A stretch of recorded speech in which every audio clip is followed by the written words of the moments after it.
आज के वीडियो में हम एक प्राइस कॉन्सेप्ट को समझेंगे जो कि एक कन्वेंशनल टेक्निकल पैटर्न नहीं है। आपका ब्रेन इसे लॉजिकली जस्टिफाई नहीं कर पाएगा, लेकिन इस प्राइस कॉन्सेप्ट के बिना कोई भी ट्रेड प्लान करना सोच भी नहीं सकता हूं। अगर इस कॉन्सेप्ट को आपने मास्टरी कर ली तो आपकी ट्रेडिंग एकदम एक नेक्स्ट लेवल की हो जाएगी जो आप सोच भी नहीं सकते हो, क्योंकि ये टूल आपको प्राइस में ऐसे प्रेडिक्टेबल पैटर्न्स दिखाएगा जो आपने एक बार देख लिया तो आप उसको फिर अनसी नहीं कर पाओगे। हर समय आपको दिखता रहेगा प्राइस कहां से रिवर्ट करने वाला है, प्राइस अगर यहां से मोमेंटम ले रहा है तो वो मोमेंटम कितना फास्ट होने वाला है, वो मोमेंटम फास्ट होगा, स्लो होगा या मोमेंटम फेलियर होगा। इन सब चीज़ों को आप जान सकते हो सिर्फ एक कॉन्सेप्ट को समझ के, और इस कॉन्सेप्ट का नाम है मीन रिवर्जन या प्राइस इलास्टिसिटी। और इस कॉन्सेप्ट को अप्लाई करने के लिए हम जिस टूल का यूज करेंगे उस टूल का नाम है EMA 20, एक्सपोनेंशियल मूविंग एवरेज 20। तो चलिए बिना टाइम वेस्ट किए इस कॉन्सेप्ट को एकदम प्रैक्टिकल वे में सीधे चार्ट पे समझते हैं। देखो EMA या कोई भी मूविंग एवरेज क्या होता है, जहां पे भी आपका कोई कैंडल बनता है ना, उस कैंडल के नीचे या ऊपर एक पॉइंट होता है जहां पे हम जो भी EMA या किसी भी मूविंग एवरेज के वैल्यू जब कैलकुलेट करते हैं तो वो एक पॉइंट होता है। फिर प्राइस मान लो इतना ऊपर गया, ठीक है, तो यहाँ फिर से एक पॉइंट बनेगा। फिर प्राइस और ऊपर गया तो यहाँ पे एक पॉइंट बनेगा। प्राइस थोड़ा सा नीचे आ गया तो वो पॉइंट थोड़ा सा नीचे हो जाएगा। तो हर तरह के मूविंग एवरेज को कैलकुलेट करने का तरीका अलग अलग होता है, और हमें किसी भी मूविंग एवरेज के कैलकुलेशन से हमें कोई मतलब नहीं होना चाहिए कि वो कैलकुलेट कैसे हो रहा है, वो वैल्यू कैसे आ रहा है। हमें बस इस बात से मतलब होना चाहिए कि कैसे इस टूल को हम अपने बेनिफिट के लिए यूज कर सकते हैं। हमें बस देखना है कि हम यूज कैसे करें, ये टूल कैसे यूजफुल है हमारे लिए प्राइस को प्रेडिक्ट करने के लिए, और हम कैसे इस टूल को यूज कर सकते हैं अपनी बेनिफिट के लिए। ठीक है, तो आप देखो यहाँ पे जैसे ये 4 पॉइंट्स हैं, और बाद में इन्हीं पॉइंट्स को जब जोड़ते जाओगे ना तो एक लाइन की तरह बनेगा, और इसी लाइन को हम बोलते हैं moving average, normal moving average.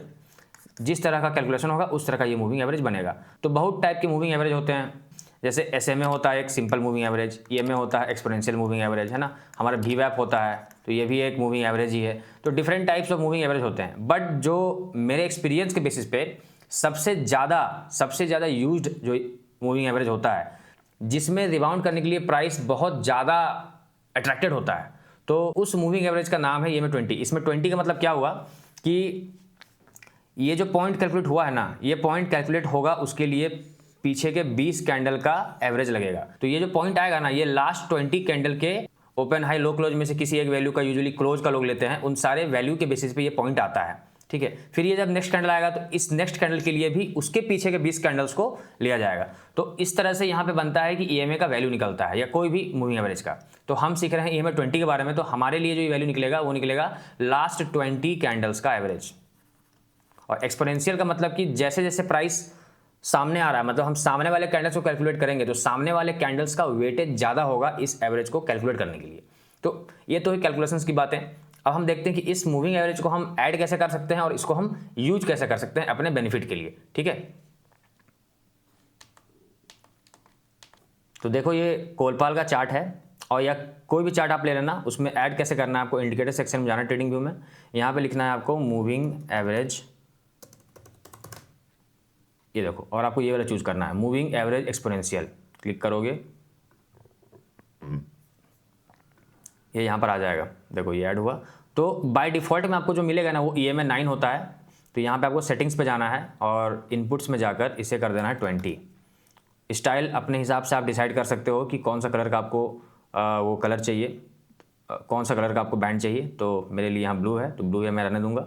Okay दबाना, तो देखो ये मूविंग एवरेज का लाइन, तो देखो ये मूविंग एवरेज का लाइन यहाँ पे आ गया है। अब देखो ये वर्क कैसे कर रहा है। इसमें जो कॉन्सेप्ट है जिसका नाम है मीन रिवर्जन, इसका नाम मीन रिवर्जन क्या है, क्यों है इसका नाम मीन रिवर्जन क्यों है, या हम इसे ये भी बोल सकते हैं प्राइस इलास्टिसिटी।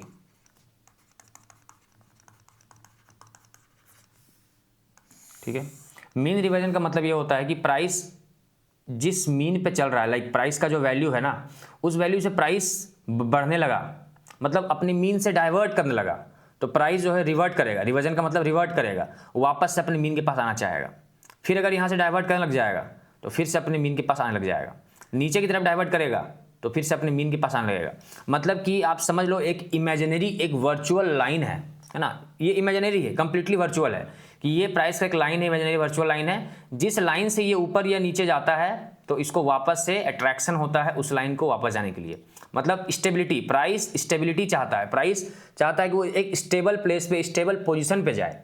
तो ये हुआ मीन रिवर्जन की जब भी प्राइस अपने एक नॉर्मल पाथ से भटकना चाहता है तो वो वापस आना चाहता है। तो मार्केट में और नेचर में यही तो आयरनी है, नेचर में कुछ भी चीज़ केओस की तरफ जाना चाहता है, बट मार्केट में केओस से जो प्राइस है वो एक मीन की तरफ आना चाहता है। ठीक है, ये आपको बस मानना नहीं इस बात को। अभी मैं आपको चार्ट में दिखाऊंगा कि कैसे प्राइस जो है बार बार अपनी मीन के पास आना चाहता है। ठीक है, और इसी का दूसरा नाम है प्राइस इलास्टिसिटी। इसका मतलब इस सेम है कि प्राइस जो है इलास्टिक है, कि मान लो एक ये डिफ़ॉल्ट पाथ होना चाहिए, एक इमेजिनरी पाथ होना चाहिए।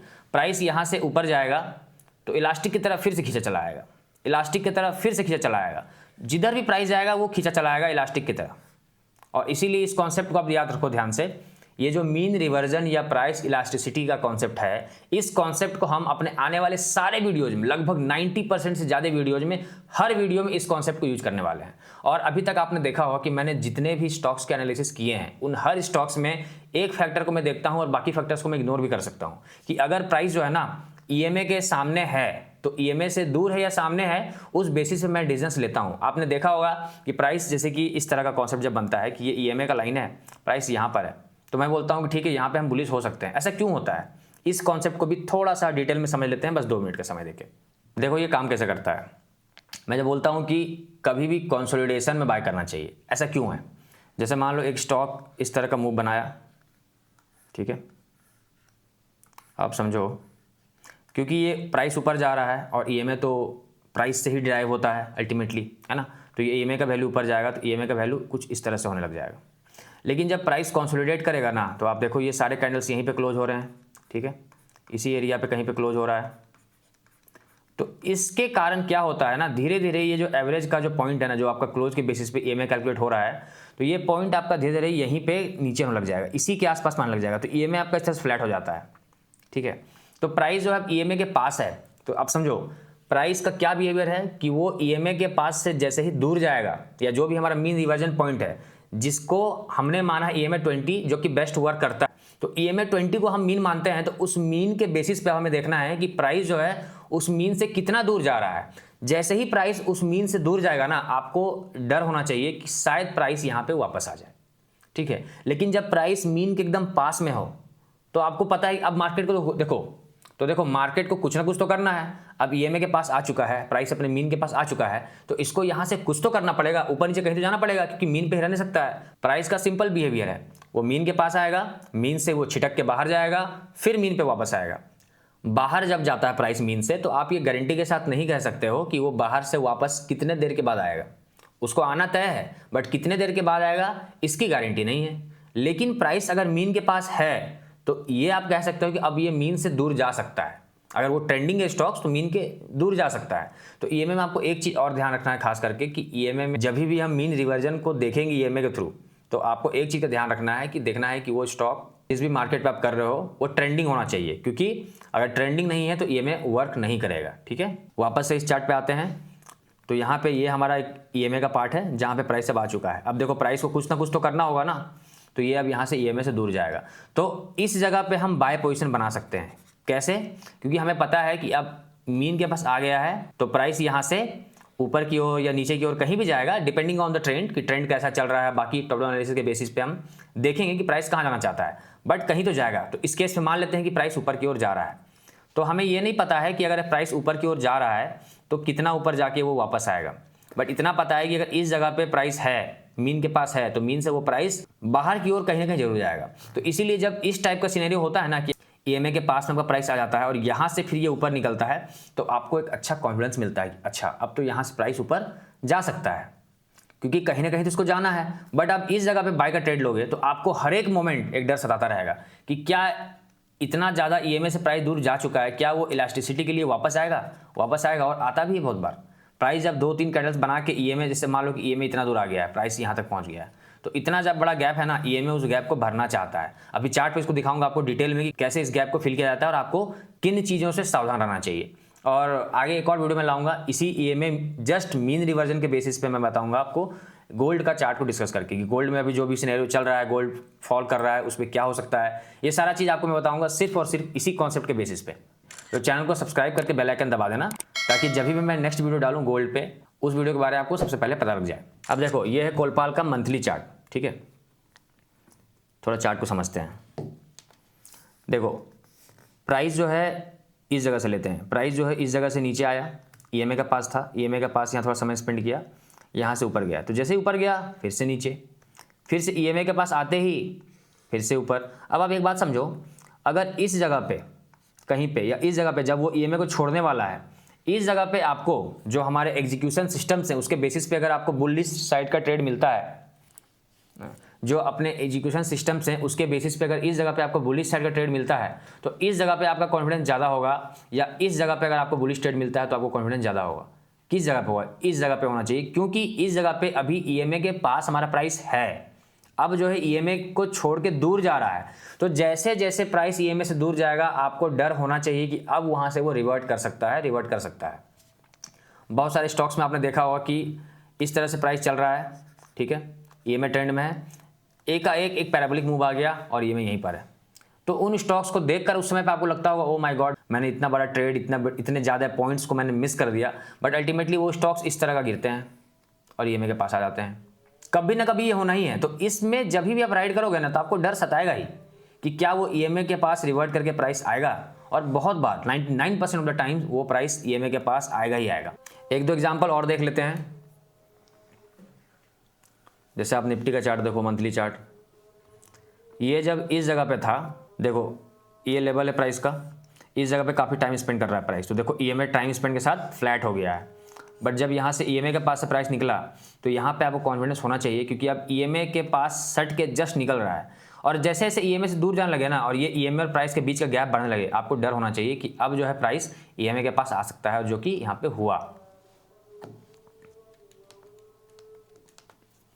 आगे और देखो आप, इस जगह पे ईएमए से दूरी बनाता है, प्राइस फिर नीचे आता है, डिस्टेंस फ्रॉम ईएमए अगेन नीचे, डिस्टेंस नीचे, डिस्टेंस नीचे। अब देखो प्राइस जो है ना नीचे की तरफ भी ईएमए को क्रॉस कर दिया था कोविड के टाइम पे, तो यहाँ पे भी तुरंत रिबाउंड हो गया प्राइस। देखो यहाँ पे चलते हुए ईएमए के ऊपर गया, फिर से ईएमए के पास आया। तो आपको हाई प्रोबेबिलिटी वाले सेटअप्स कहाँ मिलेंगे? जहाँ ईएमए के पास से प्राइस निकल रहा हो किसी साइड में, और उसी टाइम पे कंसोलिडेशन भी होता है, इसीलिए मैं कंसोलिडेशन को ही ट्रेड करना पसंद करता हूँ। आपने देखा होगा मेरे सारे स्ट्रेटजी में यूजुअली कहीं ना कहीं से वहाँ पे प्राइस पॉज लेता है, शांत होता है, कंसोलिडेट करता है, तूफान के पहले की शांति पे मैं ट्रेड करता हूँ। एक दो एग्जाम्पल आप और देख लो, जैसे कि ये पीएफसी। अब देखो यहाँ पे ईएमए का कोई खास रोल नहीं है, क्योंकि यहाँ देखो प्राइस जो है, मैंने क्या बोला था, ईएमए को ट्रेंडिंग में देखना है आपको। यहाँ पे जैसे ये ट्रेंड नहीं है तो ईएमए का यहाँ पे कोई खास मतलब नहीं बनता है, मंथली में नहीं बनता, बट ऐसे जैसे इसी पोजीशन को आप डेली में कहीं पे डेली चार्ट में जाकर देखोगे तो आपको हो सकता है वहाँ पे कुछ ईएमए का एक्शन मिल जाए। जैसे इधर देखो, है ना, ये कंसोलिडेट किया, ईएमए दूर गया, फिर ईएमए के पास आया, फिर ऊपर, फिर नीचे, फिर ईएमए के पास। तो इस तरह से ईएमए के पास यूजुअली आता है प्राइस और जाता है। बट अब यहाँ पे देखो आप, इस जगह पे क्या हुआ, यहाँ प्राइस ईएमए के पास था, धीरे धीरे प्राइस जो है ईएमए से बहुत दूर चलता गया, एक गैप सा बनता गया, तो अल्टीमेटली इस गैप को फिल करने के लिए वापस से नीचे आ गया। एसबीआई देख लो आप, क्लासिक एग्जांपल है ईएमए के सपोर्ट का। आपको कुछ नहीं करना है, मंथली चार्ट में आप देखो, ये रहा ईएमए के पास, यहाँ से ऊपर गया, ईएमए से दूरी था, फिर से ईएमए के पास आ गया, यहाँ से फिर से ईएमए से दूर गया, फिर पास आ गया। तो जब जब वो ट्रेंड में कोई स्टॉक है और ईएमए के पास आ रहा है तो ये आपको एक टॉप डाउन में एक व्यू दे रहा है कि यहाँ से आप बुलिश हो सकते हो। ट्रेंड देखो, ये पूरा ट्रेंड दिख रहा है ना, ट्रेंड इस तरह से ट्रेंड बन रहा है, इस तरह से प्राइस नहीं कर रहा है, प्राइस इस तरह से ट्रेंड में जा रहा है।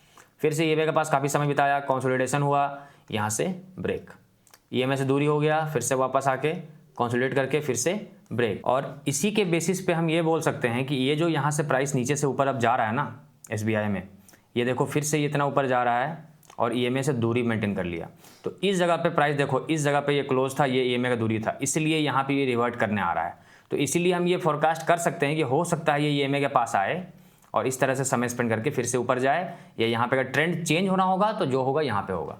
तो इसीलिए आपको इतना तो समझ में आ गया ना कि अगर आपको मान लो कि धीरे धीरे ईएमए से नीचे आया, ईएमए से कैसे नीचे आता है आप ट्रेड नहीं कर सकते हो, बट आपको इतना तो जरूर पता है कि इस जगह से जब प्राइस निकल चुका है तो इस जगह पे आपको बाइंग पोजीशंस नहीं बनाने हैं, ईएमए से बहुत दूर है। कोई तो स्टॉक होगा ना जो कि ईएमए के पास मंडरा रहा होगा, यहाँ से दूर जाने वाला होगा, आप उनमें ट्रेड करो। और इसीलिए हम कहते हैं कि ये जो 200 स्टॉक्स जो मैं ट्रेड करता हूँ एफएनओ के, ठीक है। इनमें से कोई ना कोई स्टॉक ऐसा होता ही है पर डे या एक दिन 2 दिन छोड़कर जो ईएमए के पास मंडरा रहा होता है और यहाँ से ईएमए के पास से वो निकलने वाला होता है। तो उस जगह पे मैं उन स्टॉक्स को पकड़ता हूँ। अभी मैं इंस्टाग्राम पे 2-4 रील्स डालूंगा सारे एनालिसिस के, कुछ स्टॉक्स के जो मेरे 1 मिनट वाले स्ट्रेटजी को मैं बताऊंगा। उसमें आप देखना सारे स्टॉक्स में एक कॉमन पैटर्न होगा कि ईएमए इस तरह से हो रहा होगा। ईएमए जो है प्राइस के सामने होगा और प्राइस जो है वो ईएमए से दूर निकलने वाला होगा, बस निकलने वाला होगा, पहले निकला हुआ नहीं होगा।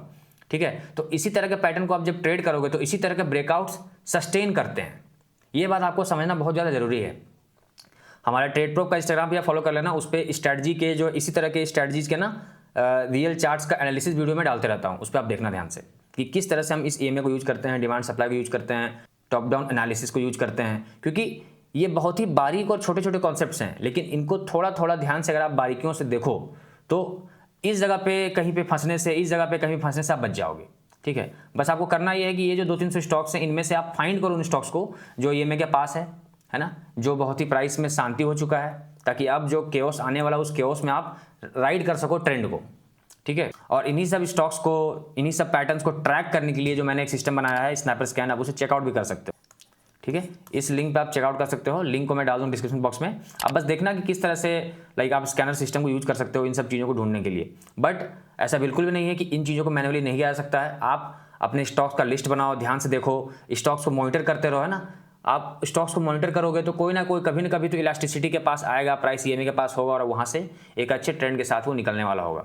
तो इन पैटर्न्स को आप देखते रहो और इस चैनल को सब्सक्राइब कर लेना, बेल बटन दबा देना, क्योंकि इस तरह की जो लर्निंग वीडियोज की सीरीज जो है मैं लाने वाला हूं, जिसमें हम कंप्लीट बिगिनर से एडवांस इन डेप्थ गाइड में डिस्कस करने वाले हैं। इन सारी चीज़ों को काफ़ी डेप्थ में हम जाएंगे। ठीक है। तो चलिए मिलते हैं नेक्स्ट वीडियो में इसी तरह का किसी अमेजिंग कॉन्सेप्ट के साथ में।